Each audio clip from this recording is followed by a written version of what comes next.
thank you so much for staying up late for this. I'd like to start by telling you a little bit about why I wrote this paper and why I studied this piece. I came to discover Szymanowski's music in Professor Goldberg's class in 2012. And it was a class of 20th century Polish composers. But I was immediately drawn to Szymanowski, and particularly these three myths, in the way that Szymanowski explores colour, timbre, textures and range, drama and sensuality, but also extreme lyricism. I think it's really interesting from the perspective of a violinist to explore a piece like this, because it's basically a tour de force of all of the violin techniques you can think of. But it's also very idiomatically written for the instrument because of his close collaboration with Pawełek, the famous Polish violinist. I was interested in how he approached mythology as a subject matter, the way that he uses these ancient stories to explore ideas of exoticism, otherworldliness. He took a couple of trips to the south of Italy, and the time there served as a sort of remote inspiration. Adam Walachinsky wrote in the notes in my score that these were remote repercussions, that these poems are more a musical meditation on classical mythological threads. However, despite the fact that this piece is so unique and original and influenced future violin repertoire, particularly that of Bartók, his two violin sonatas and a second violin concerto, it's kind of overlooked by a lot of musicians, and it's not played as much as it should. I want to tell you a little bit about Szymanowski, his background and career. He was born in 1882 to a wealthy landowning family of Polish gentry. They owned a large estate in the small village of Timaszówka, which was part, at that time, of the Kiev governorate of the Russian Empire. But now the town lies, as you can see here by this map, the town lies in Ukraine. So the pink here in the map, that's Poland's borders today. And there is where, all the way to the east, is where Timaszówka now lies. He was born into a musical, very intellectual family. His three sisters and one brother were all musicians, painters, poets, singers. He was introduced from a young age to the music of Bach, Beethoven, Brahms, of course Chopin and Scriabin, and also the literature and philosophies of Schopenhauer and Nietzsche.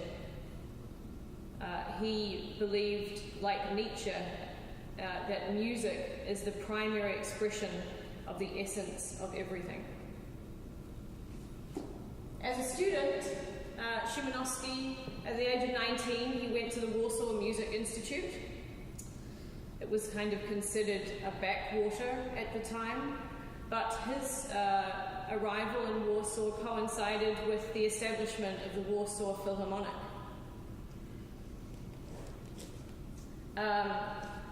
He didn't complete his studies, nor did he study full-time there, because he actually preferred to work alone. He would spend hours shut up in a room studying the scores of Chopin and Scriabin, but also particularly Wagner and Strauss. And it was this time in his life that he strove for a style that possessed broader European musical values. It was also at this time that he met three very influential musicians in his life. And they are the famed pianist Arthur Rubinstein, conductor and composer Grzegorz Fiedlberg, and the violinist Karol Kochański. I couldn't find a picture of all four of them, but there's three of them, Szymanowski, Kochański, and Fiedlberg, looking very strapping.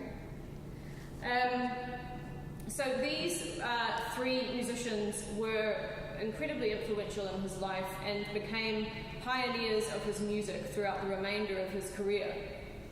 But the group of them were also involved at this time in a movement called the Young Poland in Music. This was a group of students at the end of the 19th century who sought to change aesthetics in the art of Poland. It was also an organization that wanted to support new Polish composers and allow them autonomy over their work. And it gave Szymanowski the freedom to stand behind his musical values despite the traditional Polish community. I want to tell you a little bit about his three main creative periods. The first was this time when he was a student. He was at this time maturing as a composer. He was under the spell of Strauss and Wagner. But his music was also criticized for being a little too grounded in Germanic traditions. He was also, though, influenced and wrote songs wrote music to the literature of the young Poland writers and poets. But it's this middle period where he really found his voice between 1914 and 19. This was the time that he wrote the Myths. He took many trips to Paris. He studied the scores of Debussy and Ravel. He became really interested in the music of Stravinsky and Scriabin and their kind of anti-romantic objectivity. He traveled to Italy and the Middle East and became excited by this idea of exoticism. And so, while at the time that Poland and Polish composers were focusing on developing a national sentiment in music, Szymanowski was looking outside, to the south, to the east, to this kind of idea of otherness, to find this European style. And then the final period of his creative output, 1920 to 37, when he died. This was when he changed his musical language and creative aesthetic again and moved towards folklorism. He studied the traditional music of the Tatra Mountains. So I want to tell you a little bit about the myths specifically. I thought I'd start by giving you an overview of the mythological stories that he based these three pieces on. He drew inspiration from the accounts found in Ovid's Metamorphoses, and the first of these movements is called La Fontaine de Arethusa. This follows the story of the pursuit of the nymph Arethusa by the river god Alpheus. He chases her to a small island off the coast of Sicily, and she, wishing to remain pure, perspires in fear and transforms into a stream. The goddess Artemis, the protector of innocence, she attempts to help her escape his advances by breaking the ground beneath her. But alas, Alpheus flows through the sea and finds her anyway, and their waters mingle. So this movement is basically an exploration of water texture in music. And this picture is the Fountain of Arethusa in Syracuse. This is the place where this myth was said to have taken place. The second, Narcisse. This is about the son of the river god Cephisus, Narcisse. He's a hunter known for beauty and vanity. The story tells of him being lured to a still glassy pool by the goddess Nemesis, at which point he falls in love with his reflection. And as punishment for this act of extreme vanity, he is forced by the gods to remain there transfixed until his death. I wanted to show you these two paintings. The one on the left is a little more of a traditional romantic view of this story, whereas Salvador Dali's painting on the right has more of this disturbing kind of portrayal. It's exploring this concept of mirroring and reflection and speaks to the more sort of psychologically jarring reality of the myth that Szymanowski is evoking. The final of the three is called Dryades et Pan, and it is a scene that unfolds with dancing and merrymaking of inebriated forest nymphs, who at various times are interrupted by the god Pan. Pan, as you see there, he is the shepherd of the woods and plays a wood pipe. He, throughout mythology, is seen as sort of an antithetical character. On the one hand, he is this amorous, sort of erotic figure with the legs and horns of a goat and loves dance and music. On the other hand, he's a dominating figure whose presence generated a lot of fear. So, I would like to talk about 4 specific topics in these pieces, and I'm going to bring out my pianist Dominic to help me.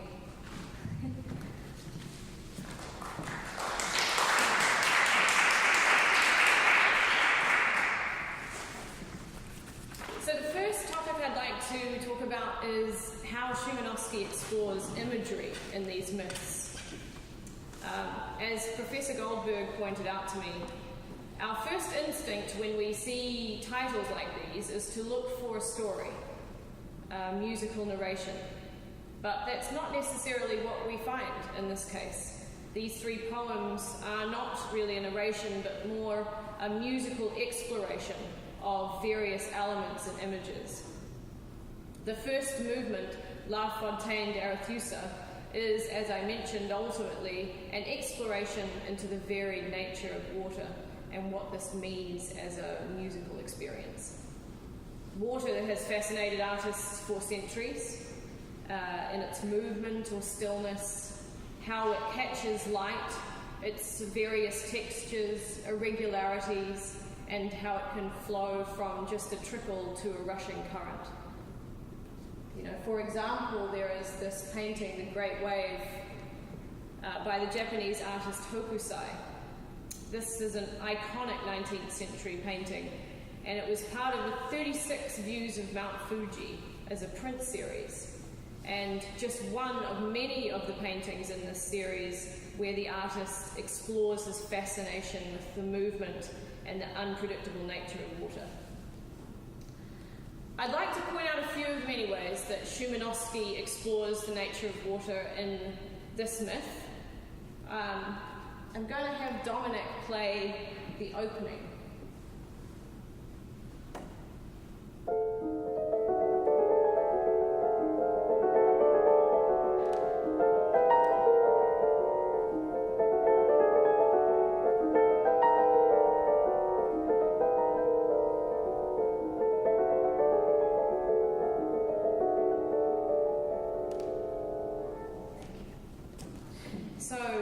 In the instructions, as you can see, he writes delicate, murmuring, and flexible. And it's just one of the examples of how precise and exact he is with his intentions in this music. This primary water motive, both visually and audibly, mimics the nature of water, the lapping, the bubbling, the subtle lilting and murmuring. There is a very contrasting moment of water in this movement, and it's brought out by the violin in a flourish of tremolos. I'm going to play it for you.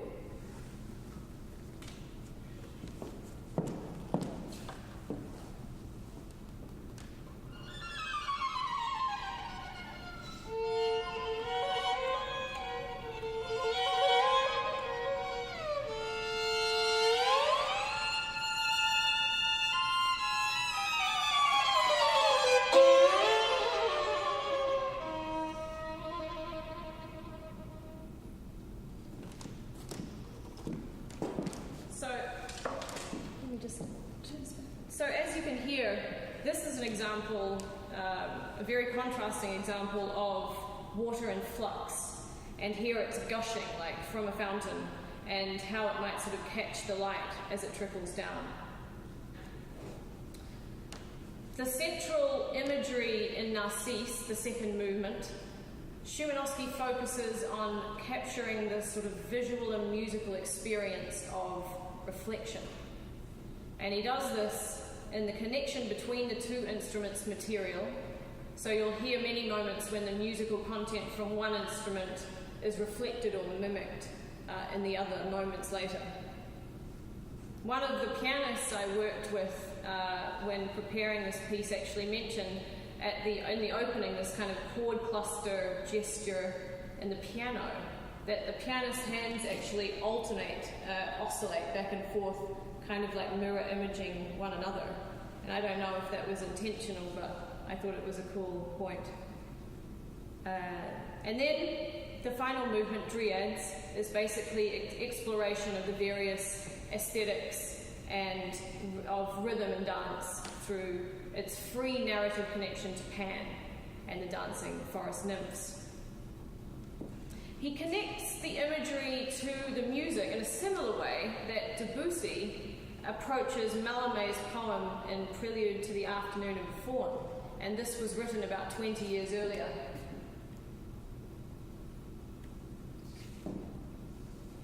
He says, the music of this prelude is a very free illustration of Mallarmé's beautiful poem.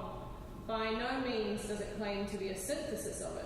Rather, there is a succession of scenes through which there pass the desires and dreams of the faun in the heat of the afternoon. And I think that this is a very similar attitude to the one that Szymanowski had in this final myth. So now to talk about the extended violin techniques. Szymanowski believed that he had created a new idiom with this piece, and also with his first violin concerto.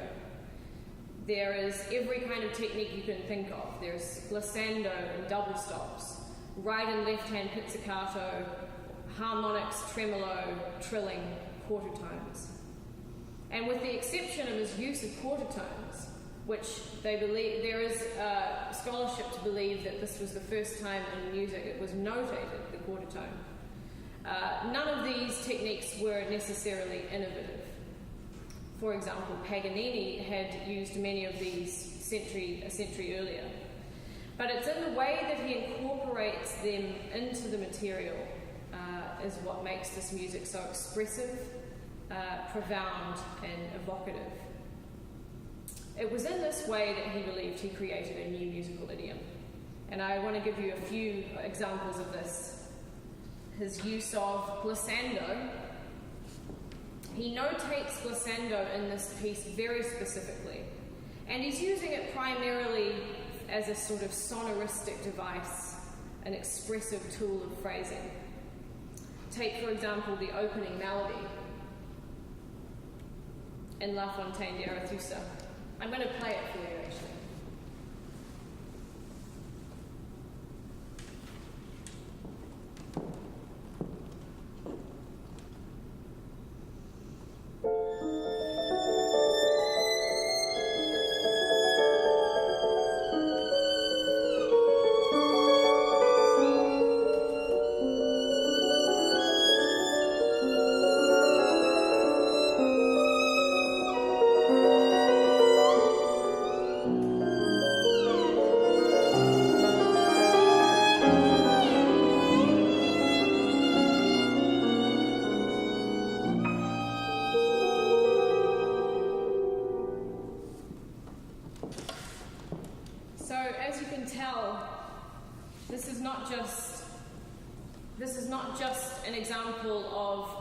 Glissando as a way of shaping the phrase, but it's also a beautiful example of how the glissando heightens the sense of lyricism and sensuality.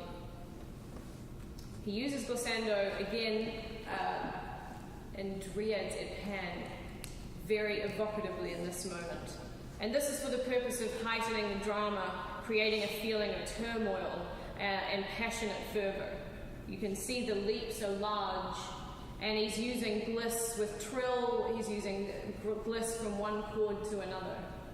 I thought I would play it for you.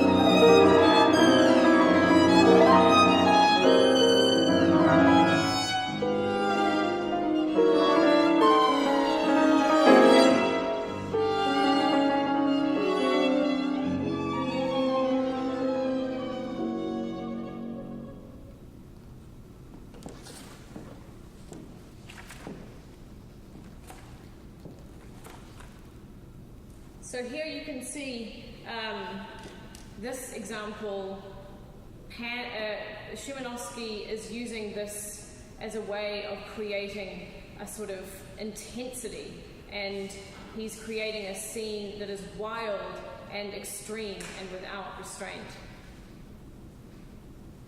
Another of the techniques in the toolbox of his new idiom is harmonics. And he uses both artificial and natural harmonics in various ways throughout this music. The most overtly narrative use of harmonics is in the final movement, Dryades et Pan. And here they serve as Pan's pipe calls. I mean, he quite literally writes La Flûte de Pan there.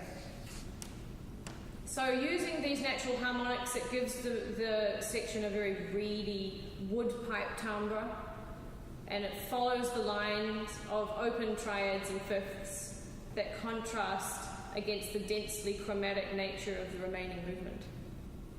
The contrast here is extremely captivating, and he uses this material as kind of a way of delineating the larger sections of the movement.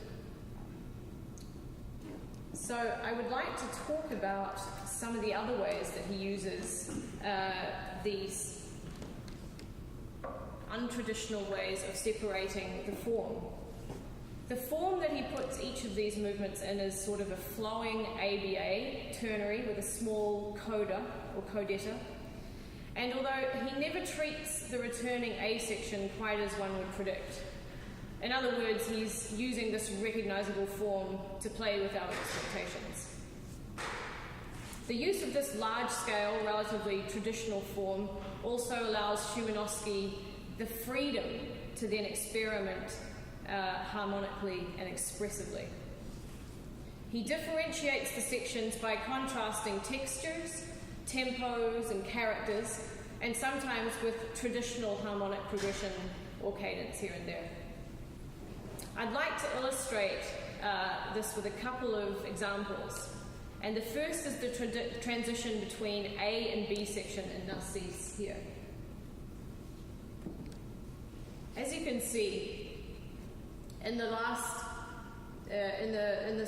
first 5 bars, you can see he's thinning out the texture and he slows the tempo, and it results in this stark moment of silence. The piano then switches to this rumbling tremolo. The violin adds a mute, and the transition from single cantabile line to a lilting chordal lullaby, alternating in sevenths and fourths. So he doesn't need to use a cadence here necessarily, because it's very clear that there's the start of a new section. In Dryades et Pan, the final movement, this is another example of how he uses untraditional methods to create form. Here he uses juxtaposing characterizations of Dionysus and Apollo to help differentiate the 3 sections. So in the A section, it features more Dionysian character with this reference to dance, frenzied, playful characterizations of the forest nymphs through arpeggios and trills and flourishes. And there's another. And then in the B section, this is marked by this stark contrasting Apollonian character of order and harmony. And it's here where he uses the natural harmonic moments mentioned earlier, where Pan enters with his pipes. One more thing about form I'd like to talk about is the way that he treats his codas.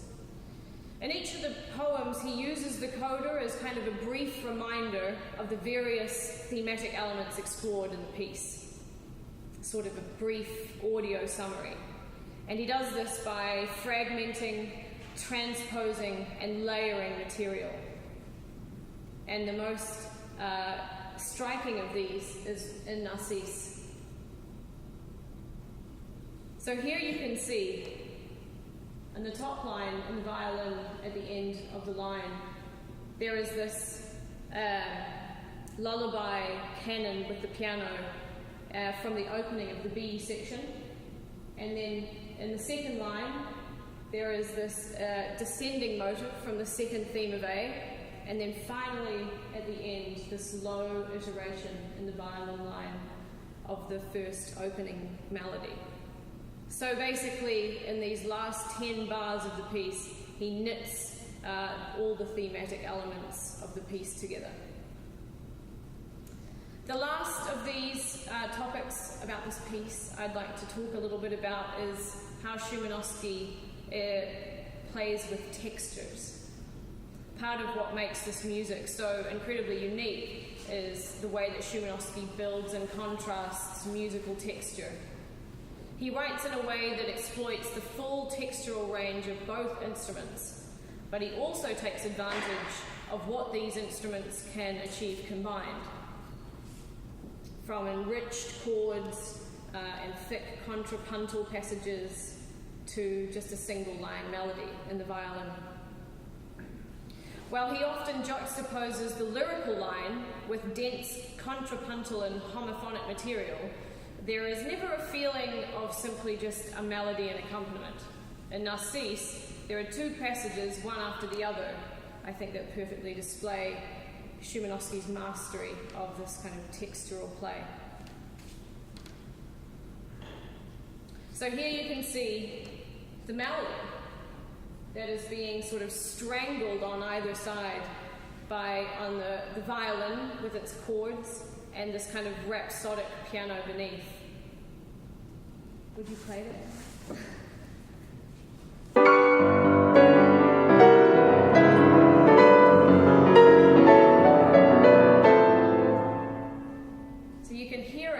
It's in there, and Dominic's playing it really well, so you can really hear the melody coming through. But then finally, in the next section, the melody reigns victorious, and there it is, kind of wailing high above all of the texture. One of these examples illustrate the contrasting way he uses each instrument.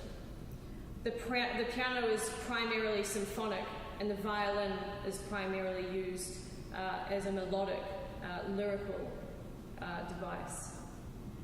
He also uses these wide ranges in register to create a sort of textural depth, but he does so and also to solve balance issues. So if there's ever a moment when the piano has this kind of dense, thick material, the violin is often put in a very high register. Well, that is all I would like to say about these pieces. I hope that I've succeeded in expressing to you how engaging and provocative this music is. It's music with such depth and range, and as a violinist, it's been a real pleasure to study. Thank you.